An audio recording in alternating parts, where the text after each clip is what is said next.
تو جو اپنے جیسا سمجھتا ہے وہ مرا ہوا سمجھتا ہے، اور جو اللہ کا حبیب مانتا ہے، جو رسول کریم کو اللہ کے بعد سب سے ارفع و اعلیٰ سمجھتا ہے، جیسا کہ میرے امام نے فرمایا سب سے اولا وہ اعلیٰ ہمارا نبی، سب سے بالا و والا ہمارا نبی، اپنے مولا کا پیارا ہمارا نبی، دونوں عالم کا دولہا ہمارا نبی، جو یہ عقیدہ رکھتا ہے کہ رسول اللہ جیسا کوئی نہیں، حضور سب سے افضل و اعلیٰ ہے، وہی لوگ میلاد مناتے ہیں۔ عقیدے کو سمجھیے گا، عقیدہ ہے تو بخشش ہوگی، عقیدہ نہیں تو نہ نماز کام آنے والی ہے نہ روزے کام آنے والی۔ رسول پاک کی حدیث کا اطلاق سمجھے کہ جس کے دل میں رائے کے دانے کے برابر ایمان ہوگا وہ جنت میں جائے گا، سمجھ رہے ہیں؟ جس کے دل میں رائے کے دانے کے برابر ایمان وہ جنت میں جائے گا، اور جس کے دل میں ایمان ہی نہ ہو۔ اب آپ سوچیں گے بہت سے ایسے لوگ ہوتے ہیں سلیح کنڈی ٹائپ کے لوگ، غلط لوگوں کی باتوں میں آ جاتے ہیں، کہتے ہیں نماز تو یہ بھی پڑھتے ہیں، نماز ہم بھی پڑھتے ہیں، قرآن وہ 30 پارے کا یہ بھی پڑھتے ہیں، قرآن 30 پارے کا ہم بھی پڑھتے ہیں، پھر ان میں اور ہم میں فرق کیا ہے؟ تم کہتے ہو یہ بے ایمان ہیں، ان کے پیچھے نماز نہیں ہوتی، اور تم بڑے ایمان والے کہ تمہارے پیچھے سب کی نماز ہو جائے گی۔ اعتراض کرنے والا اعتراض کر سکتا ہے، لوگوں کے سر میں بات آتی ہے کہ نماز تو یہ بھی پڑھتے ہیں، نماز ہم بھی پڑھتے ہیں، پھر آپ کہتے ہو ان کی مسجد میں نماز نہیں ہوگی، ہماری مسجد میں نماز ہو جائے گی، بد مذہب امام کے پیچھے نماز نہیں ہوگی۔ تو فرق کیا ہے؟ فرق بہت آسان ہے، وہ بے ایمان کیوں ہوئے اور ہم ایمان والے کیوں ٹھہرے؟ فرق کیا ہے؟ فرق یہ ہے جس کو میرے امام نے فرمایا ہے، انہیں جانا، انہیں مانا، نہ رکھا غیر سے کام، للہ الحمد میں دنیا سے مسلمان ہوں۔ عقیدہ دیکھے امام احمد رضا کا، کہتے جب رسول اللہ کو مانا، رسول اللہ کو جانا، اور اس کے بعد کسی غیر سے کوئی مطلب ہی نہیں رکھا، تو اعلیٰ حضرت فرماتے جب حضور کو مکمل دل میں بسا لیے تو پھر غم مت کرنا۔ وہ اللہ کی حمد بیان کرتے ہوئے کہتے للہ الحمد میں دنیا سے مسلمان ہوں۔ پھر اب ایمان ہی کے ساتھ موت ہوگی جس کے دل میں رسول اللہ کی محبت ہوگی۔ محبت رسول ہی ایمان کی جان ہے، جو حضور سے محبت نہیں تو وہ ایمان مکمل۔ اب وہ کہیں گے محبت تو ہم نہیں کرتے، وہ کبھی یہ نہیں کہیں گے، نہ آپ نے سنا بھی ہوگا، وہ یہ کبھی نہیں کہتے ہم تو حضور سے دشمنی رکھتے ہیں۔ ارے آپ سے زیادہ سنتوں پر عمل وہ کرتے نظر آئے، مسواک ان کے یہاں لگے رہتے، وہ ٹخنے کے اوپر پائچے اتنے اونچے کر دیتے، سنت ہے، سمجھ رہے ہیں؟ سنت تو آپ سے زیادہ انہیں پتا ہے، یہ المیہ ہے، یہ غلط بات ہے۔ یہ سنت اپنے آپ کو سنت والا کہتے ہیں، لیکن ہمارے نزدیک ہمارے اندر سنتوں کی کمیاں ہیں۔ سنت تو بہت دور کی بات ہے، ہمارے اندر فرائض کی کمیاں ہیں، ہم فرض ادا نہیں کرتے، سنت تو بات کی چیز ہے۔ بہرحال وہ یہ کہیں گے کہ محبت تو ہم بھی کرتے ہیں، ہم حضور سے محبت کرتے ہیں تبھی تو حضور کی سنتوں پر عمل کرتے ہیں۔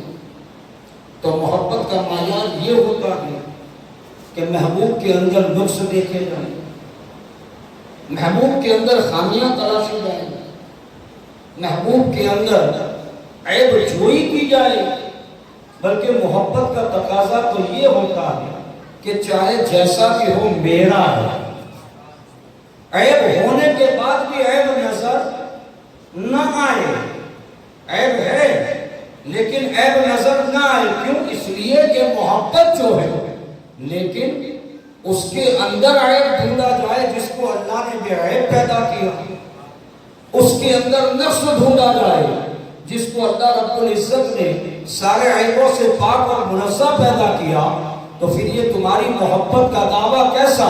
تم کہتے ہو ہم حضور سے محبت کرتے ہیں، اور ایک طرف کہتے ہو معاذ اللہ کہ غیر اللہ سے مدد مانگنا شرک ہے، مدد کے لیے رسول اللہ کو پکارا نہیں جا سکتا۔ ہم سوال کرتے ہیں کہ رسول اللہ کو مدد کے لیے کیوں نہیں پکارا جا سکتا؟ وہ کہتے ہیں کہ مدد کرنے والا اللہ ہے، مدد کرنے والا اللہ ہے، اللہ کے علاوہ کوئی مدد نہیں کرتا۔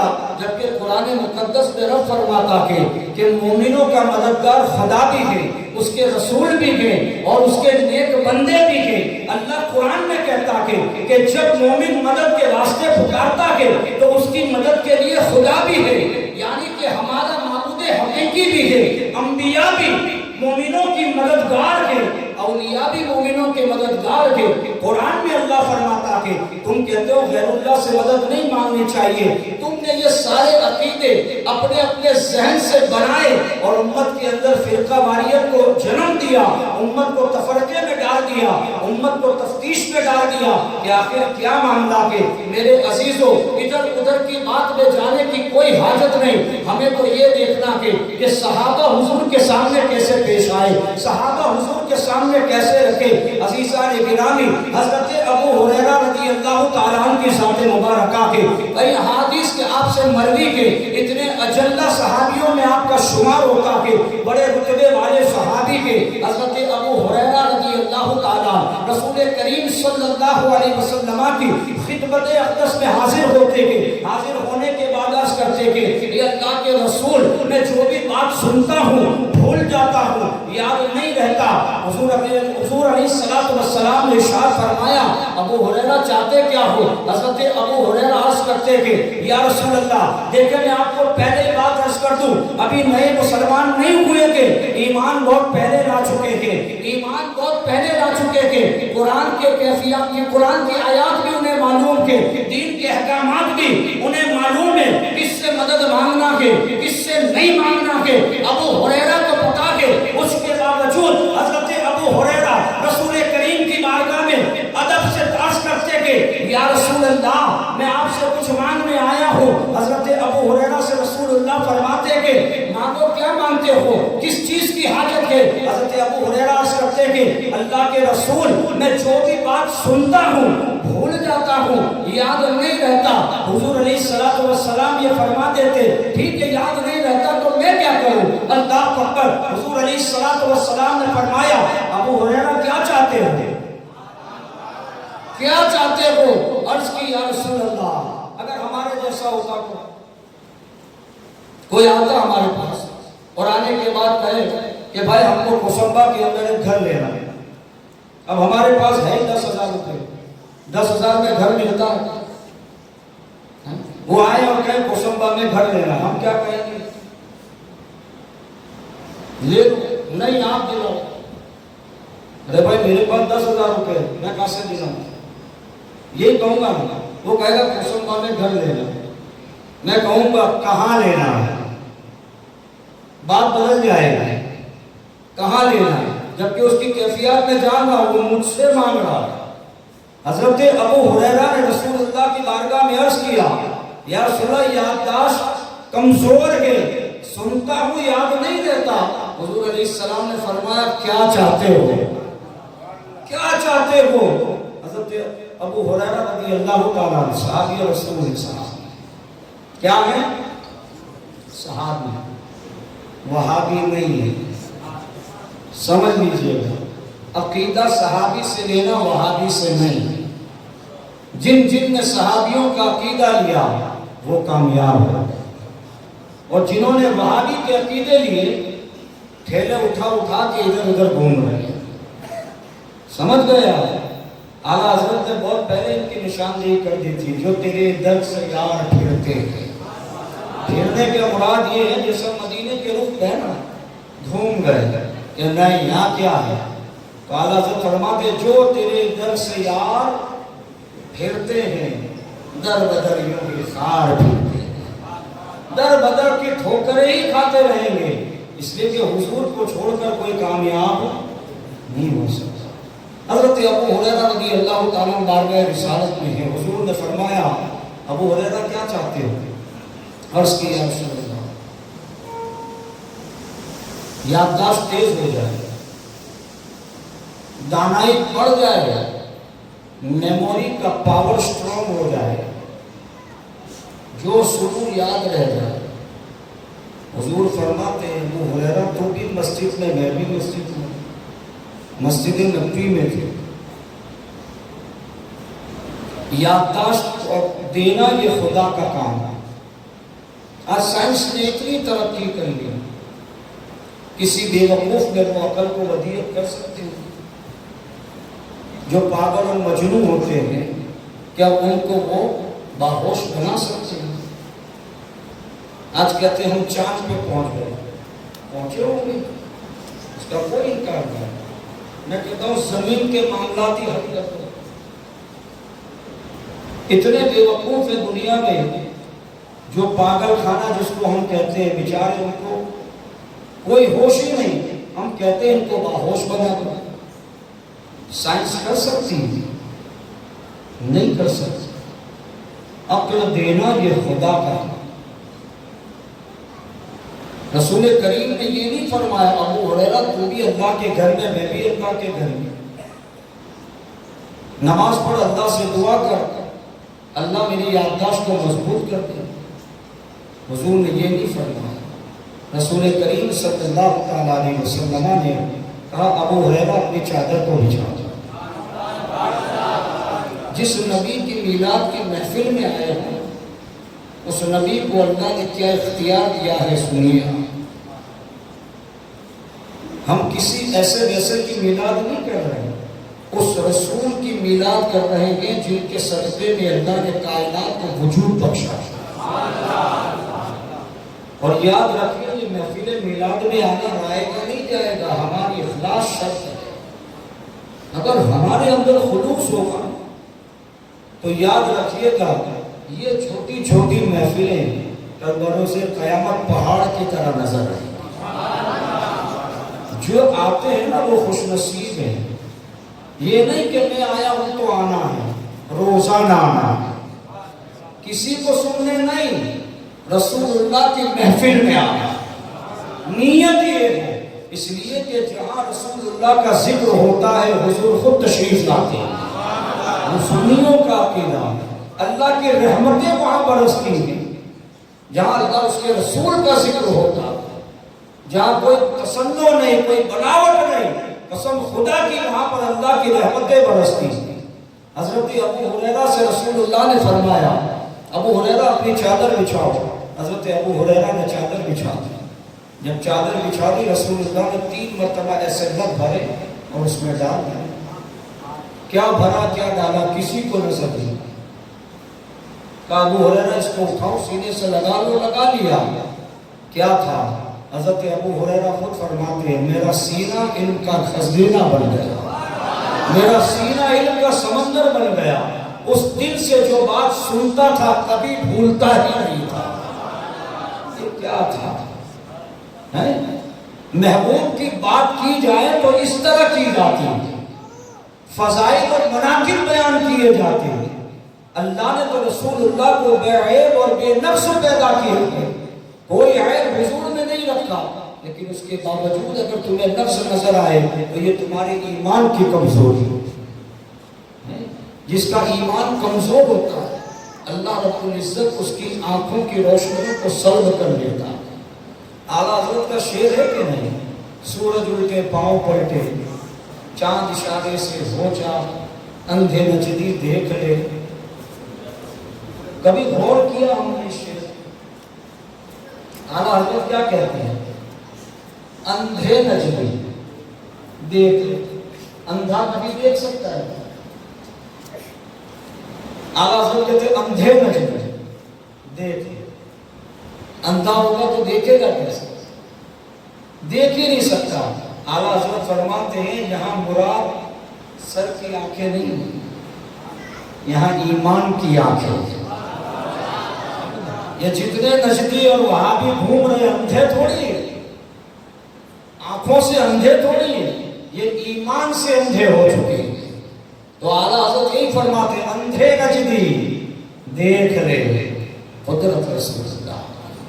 تو جس کو دعا کرے اللہ ایمان کی آنکھیں ہمیشہ روشن رکھے. ایمان ہے تو سب سلامت ہے. ایمان ہے تو رسول اللہ کی محبت دل میں ہے تو ایمان سلامت رہے گا. ایمان رہے گا تو ہی عمل اللہ کی بارگاہ میں قبول ہوگا. حضرت عزیزہ نے گرامی حضرت قتادہ رضی اللہ تعالیٰ جب ہو رہی ہیں آنکھوں میں تیر لگ گیا. جب تیر لگا حضور کی بارگاہ میں آیا. اور کیسا تیر لگا؟ جب تیر کھینچا گیا تھا تو آپ کی آنکھوں کا ڈیلا بھی باہر آ گیا. ایک آنکھ نکل گئی, ایک آنکھ سلامت تھی. حضرت قتادہ حضور کی بارگاہ میں پہنچے. اسی پھٹی ہوئی آنکھ کا ڈیلا اپنے ہاتھ میں لیے. رسول اللہ کے پاس پہنچنے کے بعد عرض کرتے یا رسول اللہ صلی اللہ علیہ وسلم تیر لگا ہے اور آنکھیں باہر آ گئی. یا رسول اللہ میں اس عیب کو برداشت نہیں کر پاؤں. کہا میری بیوی مجھ سے محبت کرتی ہے, اگر مجھے اس حالت میں دیکھے گی تو کیا ہوگا؟ رسول کریم صلی اللہ علیہ وسلم کا دریائے کرم جوش میں آیا, کیا چاہتے ہیں؟ یا رسول اللہ میں آنکھیں چاہتا ہوں. حضور نے دعا میں دہن لیا, آنکھوں کے اندر لگایا اور ڈیلے کو وہاں پر لگایا. حضرت قتادہ فرماتے قسم خدا کی جو آنکھ نکل گئی تھی وہ آنکھ پہلے سے زیادہ روشن ہو گئی. تو دعا میں دہن مصطفیٰ کا کمال, اللہ نے ایسا اختیار رسول کریم کو عطا فرمایا, ایسے با کمال نبی اللہ نے ہمیں عطا کیے کہ حضور جو چاہیں اللہ اس بات کو پورا فرما دے. حضور جو چاہیں اللہ اس بات کو پورا فرما دے. یہ ہر کسی کی بات نہیں کہ میرے عزیزوں ہم اس نبی کا میلاد مناتے ہیں جس کو اللہ رب العزت نے با کمال بنایا, با اختیار بنایا ہے. اتنے سارے اوصاف جمیلہ ہونے کے بعد, اوصاف حمیدہ ہونے کے بعد رسول کریم صلی اللہ تعالیٰ علیہ وسلم کے اخلاق کریمہ میں کیا تھا؟ حضور علیہ السلام کا خلق عظیم کیا تھا کہ حضور جو چاہیں وہ ہو جائیں. حضور جو چاہے اللہ اس چیز کو پورا فرما دے. یہ سب کچھ ہونے کے باوجود حضور علیہ السلام کے اخلاق عظیم اور آپ کا خلق کریم کیسا تھا. حضرت عائشہ صدیقہ رضی اللہ تعالیٰ عنہ, ام المومنین حضرت خدیجہ الکبریٰ رضی اللہ تعالیٰ عنہ, یاد رکھیں یہ وہ ازواج مطہرات ہیں جو رسول کریم صلی اللہ تعالیٰ علیہ وسلم سے سب سے زیادہ قریب رہی گئی. حضرت خدیجہ الکبریٰ اور حضرت عائشہ صدیقہ یہ وہ مائیں ہیں ہماری جو رسول کریم صلی اللہ علیہ وسلم کی خلوت میں رہی گئی, جلوت میں رہی گئی. اور یاد رکھیں شوہر کے بارے میں بیوی سے زیادہ حقیقت کوئی بیان نہیں کر سکتی. بیوی اپنے شوہر کی جتنی اچھی خصلتوں کو, بری عادتوں کو جانتی گئی اتنا تو دوست بھی نہیں جانتا. اس لیے کہ آدمی ہر جگہ پر محتاط رہے, لیکن گھر وہ جگہ ہوتی ہے جہاں آدمی بے احتیاطی کے ساتھ رہتا ہے, اور اس کے اندر بھی اپنے کمرے میں انسان زیادہ بے احتیاط ہے. وہاں کھل کے ہر چیز کرتا ہے. جو اس کی اچھی عادت ہو یا بری عادتیں ہو وہ اپنے کمرے کے اندر اپنی بیوی کے سامنے وہ پردہ نہیں رکھتا, سب لوگوں سے چھپائے گا اپنے آپ کو, اپنی بری خصلتوں کو یا اپنی اچھی خصلتوں کو. لیکن جب گھر میں آئے گا تو پھر وہ بے تکلف ہو کے رہتا ہے. حضرت خدیجہ الکبریٰ رضی اللہ تعالیٰ عنہا نے حضور کے ساتھ کتنی لمبی زندگی گزاری. حضرت خدیجہ الکبریٰ سے پوچھے کہ رسول کریم صلی اللہ علیہ وسلم کا خلق عظیم کیسا ہے, کہ آپ کی عادت مبارکہ کیسی ہے, آپ کا لوگوں کے ساتھ رویہ کیسا تھا. حضرت خدیجہ الکبریٰ رضی اللہ تعالیٰ عنہ جب اعلان نبوت ابھی رسول اللہ نے نہیں فرمایا تو اس سے پہلے حضور علیہ السلام چند دنوں کا خورد و نوش کا سامان لے کر, کھانے پینے کی چیزیں لے کر حضور علیہ السلام غار حرا میں تشریف لے گئے اور کئی دن تک اللہ کی عبادت میں مصروف رہے. ایک رات تھی, حضرت جبرائیل علیہ السلام اپنی ملکوتی صورت کے ساتھ ظاہر ہوئے، اور ظاہر ہونے کے بعد 3 مرتبہ رسول اللہ کو پوری گرم جوشی کے ساتھ معانقہ کیا، زور زور سے سینے سے چمٹایا، 3 مرتبہ حضرت جبرائیل نے یہ عمل کیا۔ اس کے بعد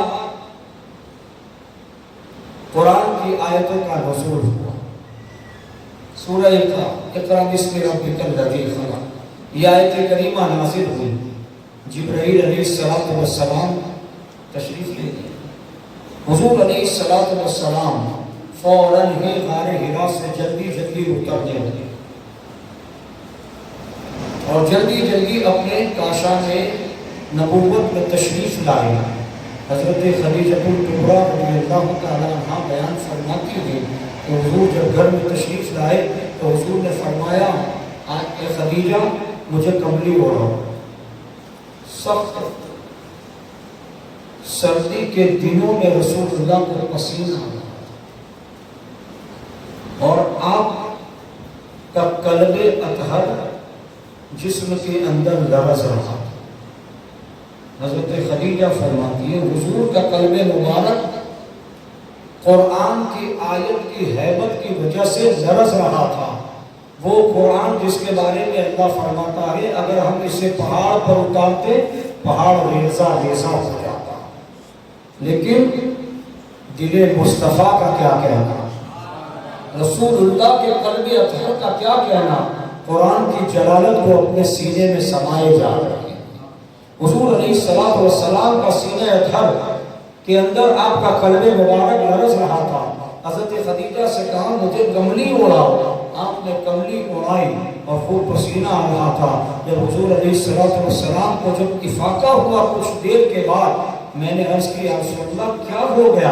حضرت خدیجہ الکبریٰ سے حضور فرماتے ہیں اے خدیجہ میں حرا میں تھا، غار میں تھا، جبرائیل آئے اپنی پوری ملکوتی طاقت کے ساتھ مجھے 3 مرتبہ زور سے اپنے سینے سے چمٹایا، قرآن مقدس کی آیت کا نزول ہوا، میرے سینے میں میرا دل لرز رہا تھا۔ اے خدیجہ مجھے اندیشہ ہو رہا ہے، مجھے ڈر لگ رہا ہے کہ ان قریب میں ہلاک ہو جاؤں گا۔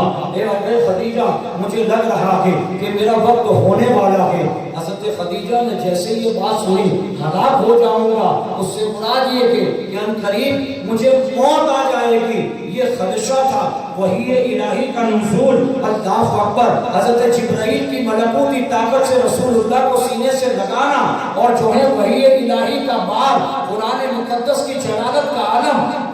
اللہ قرآن میں فرماتا کہ اگر قرآن کی آیتیں ہم پہاڑ پر نازل کرتے پہاڑ ریزہ ہو جاتا۔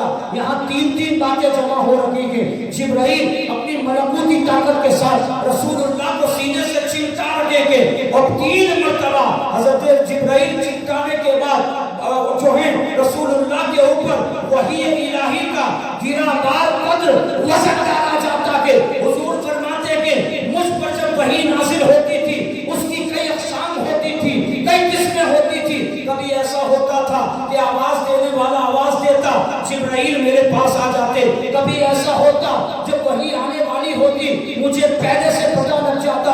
صحابہ نے عرض کی یا رسول اللہ ان وحی کے آنے کی صورتوں میں سب سے بھاری صورت کون سی تھی جس میں آپ کو دقت ہوتی، دشواری ہوتی، آپ کو جو ہے بہت بارے گرا گزرتا؟ حضور علیہ السلام فرماتے کہ وحی کی ایک صورت ایسی تھی کہ جب وحی آتی اور گھنٹی کی آواز بجتی، رسول اللہ فرماتے جیسے ہی گھنٹی کی آواز بجنا شروع ہوتی میرا دل سینے کے اندر کانپنے لگتا، وہی غار حرا کا معاملہ ہونے لگتا۔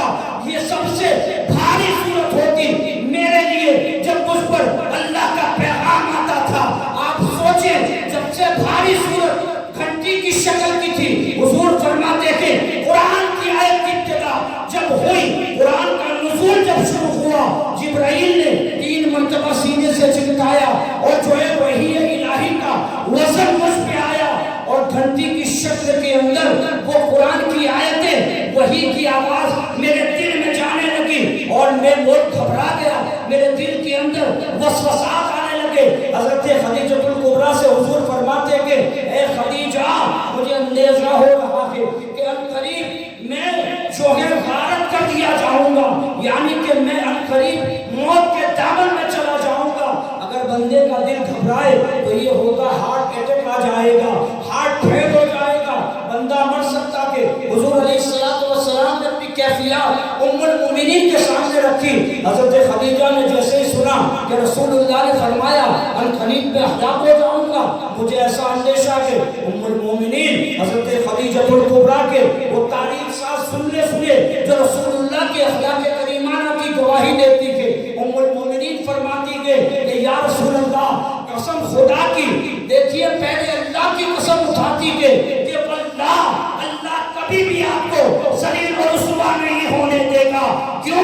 اس لیے کہ اللہ کے رسول اے میرے سر کے تاج, آپ کا خلق عظیم ایسا ہے کہ آپ رشتہ داروں کے ساتھ سب سے اچھا برتاؤ کرتے تھے, پڑوسیوں کے ساتھ سب سے اچھا برتاؤ کرتے تھے. اے میرے سر کے تاج, آپ کمزوروں کا بوجھ اپنی گردنوں پر اٹھاتے تھے, آپ بیواؤں کی مدد فرماتے تھے, یتیموں کے سر کے اوپر دشت شفقت رکھتے تھے, اپنی بیوی کے ساتھ اچھے معاملات کرتے تھے, اپنے بچوں کا خیال کرتے تھے. آپ کا خلق عظیم پوری دنیا میں آپ کے جیسا اخلاق کسی کا نہ ہوگا. انشاءاللہ اللہ آپ کو کبھی بھی ذلیل و رسوا نہیں کروائے گا. یہ حضور کے اخلاق کے بارے میں کون گواہی دے رہا ہے؟ آپ کی زوجہ محترمہ جو گھر کے اندر کے حالات کو اچھی طریقے سے جانتی تھی, حضور کے اخلاق کریمانہ کو جانتی تھی. تیرے خلق کو حق نے عظیم کہا, تیری خلق کو حق نے جمیل کیا, تیری خلق کو حق نے جمیل کیا. کوئی تجھ سا ہوا ہے نہ ہوگا شہا, کوئی تجھ سا ہوا ہے نہ ہوگا شہا. میرے عزیز و رسول اللہ کی ذات ایسی ہے, کوئی تجھ سا ہوا ہے نہ ہوگا شہا. حضور جیسا کوئی نہیں ہو سکتا. حضرت انس بن مالک رضی اللہ تعالیٰ یہ وہ صحابی ہیں کہ فرماتے ہیں میں وہ خوش نصیب ہوں کہ جس کو رسول اللہ کی خدمت میں 10 سال رہنے کا موقع ملا. 10 سال حضور کی خدمت, کوئی معمولی بات ہے, 10 سال حضور کی خدمت میں. حضرت انس بن مالک فرماتے ہیں 10 سال کے اندر میں حضور کے ساتھ سفر میں بھی رہا, حضر میں بھی رہا, مجمع میں بھی رہا, حضور کے ساتھ گھر کی تنہائی میں بھی رہا. میں نے کبھی بھی رسول اللہ کی زبان سے میرے متعلق اف تک نہیں سنا. آدمی اپنے اولاد میں بھی گرم ہو جاتا ہے, پانی لے کے آؤ, ذرا سی دیر کر دی, کسی کام میں لگ گیا, باپ چلاتا ہے کہ نہیں چلاتا, کب سے تجھے بولا تھا پانی لے کے نہیں آیا. حضرت انس بن مالک فرماتے ہیں کئی مرتبہ ایسا ہوا کہ حضور نے کسی چیز کا مجھے حکم دیا اور میں کام کی وجہ سے بھول گیا, یاد نہ رہا. جب اپنے کام سے فارغ ہوا تو یاد آیا کہ حضور نے مجھے اس چیز کا حکم دیا تھا, یہ چیز لانے کے لیے کہا تھا. میں جلدی جلدی اسے لیتا, حضور کے پاس پہنچتا جبکہ بہت دیر ہو چکی ہوتی, یقیناً بہت دیر ہو چکی ہوتی. میں یہ سوچتا تھا کہ رسول اللہ ناراض ہوں گے, رسول اللہ ناراض ہوں گے. میں نے حکم کی تعمیل میں دیر کر دی. جب میں پہنچتا حضور کے پاس, حضور کو مسکراتا پاتا. انس بن مالک فرماتے میں خادم تھا, کبھی حضور نے اف نہ کیا, کبھی حضور نے غصہ نہیں کیا. ہمیشہ کبھی مجھ سے غلطی بھی ہو جاتی تو حضور علیہ السلام مجھے کبھی ڈانٹتے. حضرت زید بن حارثہ یہ وہ لوگ ہیں جو حضور علیہ السلام کی خدمت میں سادہ ساز رہے اور غلام بن کر رہے. حضرت زید بن حارثہ صحابی رسول ہیں, آپ کو ڈاکوؤں نے اپنے وطن سے اغوا کر لیا اور مکے کے اندر لا کر بیچ دیا. ایک شخص نے انہیں خرید لیا اور حضرت خدیجۃ الکبریٰ کو دے دیا. جب حضرت خدیجۃ الکبریٰ کا نکاح حضور علیہ السلام کے ساتھ ہوا, 8 سال کی عمر تھی حضرت زید کی جب حضور کا نکاح ہوا. حضور علیہ السلام سے نکاح کرنے کے بعد حضرت خدیجۃ الکبریٰ زید بن حارثہ کو اپنے ساتھ لے آئیں اور لانے کے بعد حضور علیہ السلام کو ہبہ کر دیا کہ یا رسول اللہ یہ آپ کی خدمت کریں گے۔ حضرت زید بن حارثہ حضور کی خدمت میں رہنے لگے، دن گزرتے گئے، وقت گزرتے گئے، حضرت زید بھی بڑے ہو گئے۔ حاجیوں کے قافلے جو مکہ آتے تھے تو ان کے آبائی وطن سے جو لوگ آئے تھے انہوں نے حضرت زید کو دیکھ لیا۔ حضرت زید کو جب دیکھا تو وہ حج کے بعد اپنے آبائی وطن پہنچے تو ان کے والد حارثہ کو اور ان کے چچا کو حضرت زید کی خبر دی کہ تمہارے نونہال کو جو بچپن ہی سے غائب ہو گیا تھا، ڈاکو جس کو اٹھا کر لے گئے تھے، ہم نے اس کو مکے میں دیکھا۔ اب یہ باپ اور چچا بیتابی کے ساتھ مکہ آئے۔ جب وہ آئے تو حضرت زید ابن حارثہ کا پتہ پوچھا کہ وہ کہاں رہتے ہیں، تو کہا وہ محمد عربی صلی اللہ علیہ وسلم کے غلام ہیں، ان کا گھر وہاں پہ۔ دونوں باپ اور چچا وہاں پہنچے۔ جب وہاں پہنچے تو رسول کریم صلی اللہ علیہ وسلم جلوہ افروز تھے۔ حضرت زید کام کے لیے کہیں باہر گئے تھے، یہ دونوں حضور کے سامنے بیٹھ گئے اور بیٹھنے کے بعد عرض کی کہ ہم نے سنا ہے ہمارا بیٹا آپ کی غلامی میں ہے۔ حضور نے فرمایا کیا نام ہے؟ کہا زید۔ کہا ہم اسے لینے آئے، آپ جو قیمت کو ہم اس کو دینے تیار ہیں، آپ قیمت لیجئے، ہمارے بیٹے کو ہمیں دیجیے۔ حضور علیہ السلام نے فرمایا مجھے قیمت کی حاجت نہیں، اگر زید تمہارے ساتھ آنے پر راضی ہیں تو میں اس کی خوشی سے اجازت دیتا ہوں۔ یہ خوش ہو گئے تو چلو قیمت نہیں دے گی، بس ہمارا بچہ آ جائے، انہوں نے تو اجازت دے دی۔ حضرت زید حضور کی بارگاہ میں اب جب آئے تو گھر میں داخل ہوئے تو دیکھا کہ میرے والد بھی بیٹھے ہیں، میرا چاچا بھی بیٹھا۔ ایک نظر کی اور آگے بڑھ گئے، سامان رکھا، حضور علیہ السلام کی خدمت میں آگے کھڑے ہوئے۔ حضور نے ارشاد فرمایا زید تمہارے والد اور تمہارے چچا آئے ہیں، یہ تمہیں لے جانے آئے ہیں، اگر تمہاری خوشی ہو تو میری اجازت ہے تم ان کے ساتھ جا سکتے۔ حضرت زید سے جیسے حضور نے یہ فرمایا تو ان کے والد جو تھے انہوں نے کہا حضرت زید سے کہ بیٹا بہت عرصہ ہوا تمہیں دیکھے ہوئے، آج تمہیں دیکھا تو ہمیں بڑا سکون ملا۔ تمہاری ماں تمہارے غم میں تڑپ تڑپ کر رہ گئی، تمہارے بھائی بہن تمہارے غم میں تڑپتے رہے۔ آج جب اتنے سالوں کے بعد ہمیں پتہ لگا، بہت ڈھونڈا تمہیں، کہاں کہاں تلاش نہیں کیا، ساری گردات بیان کی حضرت زید کے سامنے اور منتیں کرنے لگے کہ بیٹا تمہارے نبی نے اجازت دے دی ہے، اگر تم چاہو تو ہم تمہیں لے جائیں، تمہاری ماں تمہارے انتظار میں ہے، تمہارے بھائی بہن تمہارے انتظار میں ہے، چلو اب گھر چلتے ہیں۔ حضرت زید کبھی اپنے والد کو دیکھتے ہیں، کبھی رسول اللہ کے چہرے انور کو دیکھتے ہیں، گویا وہ یہ کہتے ہیں تیرے قدموں میں جو ہے غیر کی ٹھوکر پہ نہ ڈال، چھڑکیاں کھائے کہاں چھوڑ کے صدقہ تیرا۔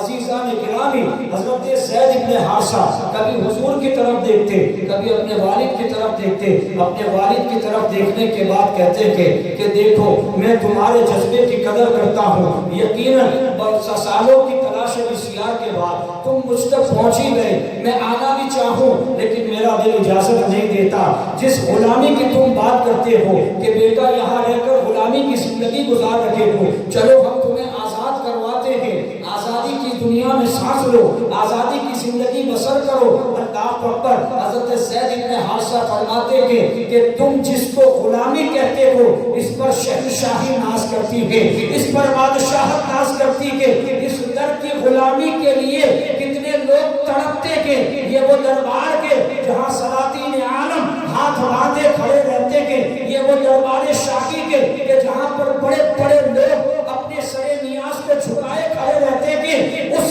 در کا غلام زید کے ارے اس غلامی میں تو بادشاہت چھپی ہوئی کہ تم کہتے ہو کہ اس غلامی میں کیا کہ بیٹا یہ غلامی سے آزاد ہو جا ہم تجھے اپنے چلتے کہ ارے یہاں کی غلامی کے لیے تو لوگ ترستے کہ میں اس گھر کی غلامی کو چھوڑ نہیں سکتا میں آپ کی جدائی برداشت کر سکتا ہوں گھر کی جدائی برداشت کر سکتا ہوں ماں کی جدائی برداشت کر سکتا ہوں رسول اللہ کی جدائی برداشت نہیں کر سکتا اس لیے کہ ایک دن بھی ایسا نہیں جاتا کہ میں حضور کو نہ دیکھوں میرے دل کو قرار نہیں آتا جیسے حضور کو دیکھتا ہوں میرے بے قرار دل کو قرار آ جاتا کہ بے اطمینان دل کو اطمینان آ جاتا کہ تم کیا سمجھتے ہو تم ایمان لاؤ گے تو پتا چلے گا کہ کیا کہ پھر زید بھی یہی کہیں گے سرور کہوں کہ مالک کو مولا کہوں تجھے باغ خلیل کا گل زیدہ کہوں تجھے ارے تیرے تو وصف عیب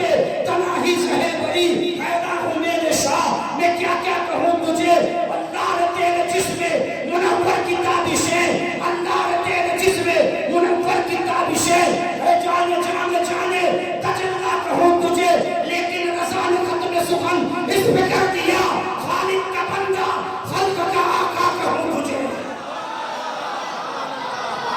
تم کیا سمجھتے ہو ارے یہ وہ دربار گئے کہ جہاں بڑے بڑے سلاطین عالم اپنے بڑے بڑے تاج جھکا دیتے کہ اور سلاطین عالم کا حال کیا ارے رسول پاک کی بارگاہ تو یہ کہ تیری رسول پاک کا دربار تو وہ کہ جس کو اعلیٰ حضرت فرماتے ہیں جیسے ان کا خدا ایک ہے ویسے ہی ان کا سب کا تمہارا ہمارا نبی اور کہتے ہیں انبیاء سے کرو عرض ہے مالکو حضور کی دربار سلاطین کیا مقابلہ کریں گے اعلیٰ حضرت فرماتے ہیں انبیاء سے کروں عرض ہے مالکو کیا نبی ہے تمہارا ہمارا نبی سوالیہ نشان لگا ہے کیا نبی ہے تمہارا یعنی انبیاء سے عرض کروں اعلیٰ حضرت فرماتے ہیں میں انبیاء سے پوچھوں ان سے عرض کروں ادب کے ساتھ کیا نبی ہے تمہارا ہمارا نبی یعنی جو ہمارا نبی ہے وہ تمہارا نبی ہے تو اعلیٰ حضرت آگے جواب دیتے ملک کونین میں انبیاء تاجدار ملک کونین میں انبیاء تاجدار اور تاجداروں کا آقا ہمارا نبی اور تاجداروں کا آقا ہمارا نبی زید بن حارثہ کہتے ہیں کہ اس غلامی کی بات کرتے ہو یہ وہ غلامی ہے جو شہنشاہی عطا کرتی ہے میں تمہیں چھوڑ سکتا ہوں رسول اللہ کا دربار نہیں چھوڑ سکتا جب حضور نے یہ جذبہ دیکھا دیکھیے یہ ہماری تعلیم کے لیے صحابہ کی زندگی ہمارے عقیدے کے لیے کافی ہے حضرت ابو ہریرہ نے مانگا نا حضور نے دیا ہم مانگیں گے نہیں دیں گے ارے مانگے جائیں گے وہ مانگے پائیں گے سرکار میں اللہ ہے نہ حاجت اگر کی ہے اعلیٰ حضرت نے تو بھر بھر کے عقیدے دے دیے میرے کریم سے اگر قطرہ کسی نے مانگا دریا بہا دیے گئے ڈوبے بہا دیے گئے یہ صحابہ کا عقیدہ حضور سے مانگا کہ نہیں مانگا عقل مانگی امپوسیبل چیز مانگی ہمارے لیے امپوسیبل ہے حضور کے لیے کچھ نہیں حضور کے لیے سب پوسیبل ہے حضور نے عقل بھی دی آنکھ نکلی ہوئی کوئی واپس ڈال سکتا اگر ڈال بھی دی تو بینائی کی گارنٹی ہو سکتی ہے حضور نے دی تو ہم تو حضور سے صحابہ کا صدقہ مانگتے ہیں اہل بیت کا صدقہ مانگتے ہیں کیا حضور نہیں دیں گے یقیناً دیں گے لیکن مانگنا ایسے چاہیے جیسا کہ ایک عاشق کو مانگنا ہے عقیدے میں تذبذب نہ ہو یقین کامل رسول اللہ پہ پورا ہو پورا یقین ہو دیں گے حضور ہی دیں گے اور یہ عقیدہ رکھے نہیں کہ اللہ نہیں دے سکتا معذرت خزانے سارے نب کے ہیں دیتے رسول اللہ سارے خزانے اللہ کے لیکن رسول اللہ کو حاکم بنا دیا حبیب جس کو چاہو عطا کر انا اعطینا اے حبیب ہم نے آپ کو خیر کثیر عطا فرمایا اللہ کہہ رہا ہے کہ ہم نے خیر کثیر دے دیا تو پھر مانگنے میں جھجک کیسے؟ نہیں، حضور دیتے ہیں، یقیناً دیتے ہیں۔ تو بات بہت آگے چلی جائے، کہاں تھا میں؟ حضرت زید بن حارثہ حضور کے پاس رکے۔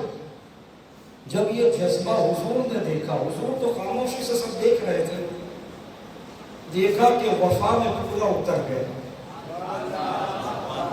یہ عشق کی منزلیں ہوتی ہیں، کبھی آزمائے جاتے ہیں۔ کتنے سال حضور کی غلامی میں رہے، آزمائے گئے اور آزمائش اتنی بڑی آ گئی کہ والد بھی سامنے، چاچا بھی سامنے، کہتے ہیں ماں انتظار کر رہی ہے، چل بیٹا چل، گھر سے بچھڑے سالوں ہو گئے۔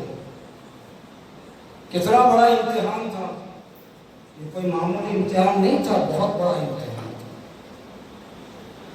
حضرت زید جب اس امتحان میں کامیاب ہوئے تو دربار رسالت سے کیا کیا؟ حضور ہاتھ پکڑ کر حتیم میں لے کر آئے، خانہ کعبہ میں لے کر آئے، حتیم میں حضور لے کر آئے، اور آنے کے بعد لوگوں سے حضور مخاطب ہو کے فرمانے لگے، زید آج تک میرا غلام تھا، آج میں اس کو آزاد کرتا ہوں، آج سے میرا بیٹا ہے۔ کیا فرمایا حضور نے؟ زید میرا بیٹا ہے، حضور جس کو بیٹا کیا۔ پھر ہمیشہ کے لیے لوگ حضرت زید کو زید بن حارثہ میں زید بن محمد کہنے لگے۔ پھر قرآن کی آیت نازل ہوئی کہ پالک بچے کو اس کے حقیقی باپ کی طرف نسبت کی جائے۔ جب قرآن میں آیت نازل ہو گئی، صحابہ نے زید بن محمد سے پھر زید بن حارثہ کر دیا، اور ام ایمن جو رسول اللہ کی لونڈی تھی، اس کے ساتھ زید بن حارثہ کا حضور نے نکاح کروایا، اور ان سے جو بیٹا ہوا اسامہ ابن زید، وہ بھی رسول اللہ کی گود میں بیٹھنے والا۔ حضور ایک طرف امام حسین کو بٹھاتے، ایک طرف اسامہ کو بٹھاتے، ایک طرف بیٹی کا بیٹا اور ایک طرف منہ بولے بیٹے کا بیٹا۔ حضرت زید کے بیٹے اسامہ کو رسول کریم صلی اللہ علیہ وسلم اپنے کندھے پہ اٹھا کر لوگوں میں جاتے، اور لوگوں کو یہ درس دے دیا کہ صرف زبان سے بیٹا نہیں کہا تھا، اس کے بیٹے کو کندھے پہ اٹھا کے بتا رہا۔ ایک طرف امام حسن حسین کو رکھتے اور ایک طرف حضرت اسامہ کو بھی لے کر حضور اپنے کندھے پر لے کر نکلے گے۔ یہ محبت رسول کا صلہ ملا گیا، عشق رسالت کا صلہ ملا گیا۔ میرے عزیزوں، اگر آج بھی ہم حضور سے سچی وفا کریں تو ہم مت کرنا، حضور یہاں بھی مدد فرمائیں گے، وہاں بھی مدد فرمائیں گے۔ اعلیٰ حضرت فرماتے ہیں نا کہ ممکن نہیں کہ خیر بشر کو خبر نہ ہو۔ حالات کہتے ہیں کہ فریاد امتی جو کرے حال زار میں، فریاد امتی جو کرے حال زار میں، ممکن نہیں کہ خیر بشر کو خبر نہ ہو۔ عزیزان گرامی، رسول کریم صلی اللہ علیہ وسلم کا خلق عظیم اتنا عظیم الشان تھا کہ رسول کریم کی زندگی ہمارے لیے نمونہ عمل ہے۔ ہمیں رشتہ داروں کے ساتھ کیسا سلوک کرنا ہے، پڑوسیوں کے ساتھ کیسا سلوک کرنا ہے، دوست و احباب کے ساتھ سلوک کیسا کرنا ہے۔ غصہ انسان کی فطرت میں ہے، اس کو بدلا نہیں جا سکتا، لیکن ہر بات پر غصہ کرنا یہ عقل مند انسان کی پہچان نہیں ہوتی۔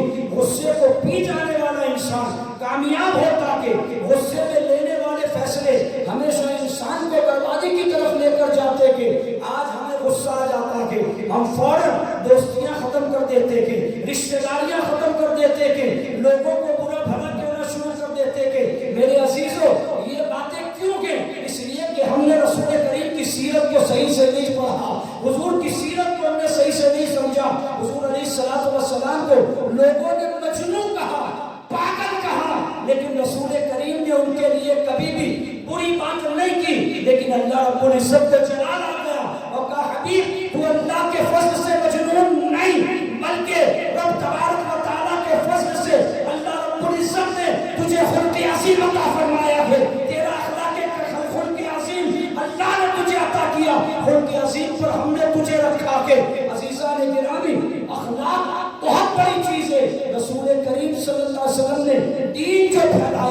اسلام جو پھیلایا اخلاق کی بنیاد پر پھیلایا کہ فتح مکہ دیکھیں دنیا میں ایسی جنگ بتاؤ ایسی فتح بتاؤ کہ جس میں خون کا ایک قطرہ بھی نہ بہا ہو اور پورا کا پورا شہر فتح ہو گیا ہو. یہ کیا ہے؟ یہ اخلاق مصطفیٰ کا نمونہ ہے کہ رسول کریم صلی اللہ علیہ وسلم ہجرت فرما کر چلے گئے لیکن 8 سال کے بعد حضور علیہ السلام جب مکے میں فاتح شان سے داخل ہوئے تو آپ نے اخلاق کریمانہ کا کیسا درس لیا. حضور چاہتے تو گن گن کے بدلے لیے جا سکتے تھے.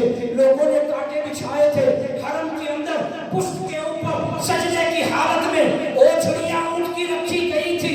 رسول کریم کو پتھر مارے گئے تھے اور بعض بچے رسول اللہ کے پیچھے لگائے گئے تھے. ساری چیزیں یاد تھی. اگر چاہتے حضور فاتح بن کر مکے میں داخل ہوئے حضور علیہ السلام گن گن کر بدلا لیتے. صحابہ موجود تھے. ابو بکر صدیق تھے, فاروق اعظم تھے, بڑے بڑے صحابہ تھے. لیکن رسول اللہ نے اخلاق کا کیا مظاہرہ کیا. کہا جو حرم کعبہ میں ہے اس کے لیے امان کے, ابو سفیان کے گھر میں ہے اس کے لیے امان کے. اللہ اکبر. بتاؤ تو دنیا میں ایسا فاتح کہاں نظر آتا کہ جب رسول اللہ نے یہ اعلان کیا نا تو یہ اعلان لوگوں کے دلوں میں ایسا اترا کہ چوک در چوک قبیلے رسول اللہ کے قدموں میں آئے اور سب کہنے لگے لا الہ الا اللہ محمد رسول اللہ. تو اسلام رسول اللہ کے اخلاق سے پھیلا. ہمیں چاہیے کہ اخلاق پیدا کریں. آج ہمارے اخلاق اتنے نیچے لیول پر چلے گئے کہ اگر گاڑی کسی سے ٹکرا جائے ہم گالی دے دیتے ہیں.